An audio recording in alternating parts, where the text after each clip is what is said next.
Umaasa naman si dating Ambassador Jose Cuisia na hindi magdudulot ang diplomatic tension ang pagtawag ni Pangulong Duterte kay US Ambassador Philip Goldberg na bakla. May news to go si Maki Pulido. Maki.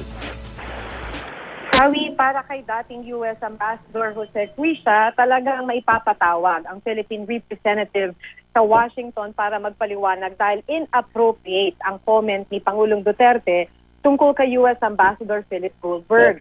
Dapat daw alalahanin na si Goldberg ang kinatawan ng US President sa Pilipinas at pinakamataas na US official dito.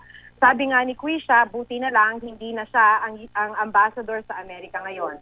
Pero umaasa si Cuisia na hindi magresulta ito sa anumang diplomatic tension. Amerika ang largest trading partner ng Pilipinas at ayon kay Cuisia, dahil kaalyado ng Pilipinas ang Amerika, malaking economic at military assistance ang ibinibigay nito. Mula 2010 hanggang 2016 na raw, umabot sa $1.6 billion ang ibinigay ng Amerika sa Pilipinas. Hawi?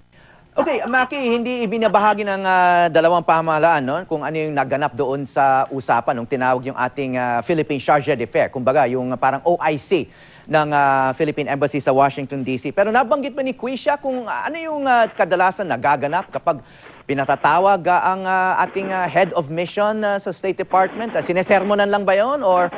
At ano kaya ang maaring paliwanag ng isang charge kapag nandun na? Ako walang nabanggit.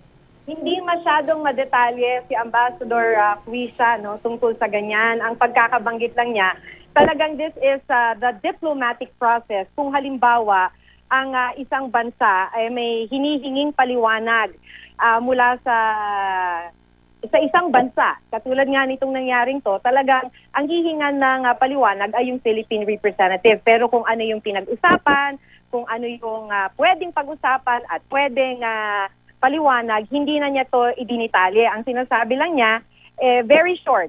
Buti na lang, hindi daw siya yung Philippine Ambassador to the United States na ngayon. Okay, maraming salamat, Maki Pulido.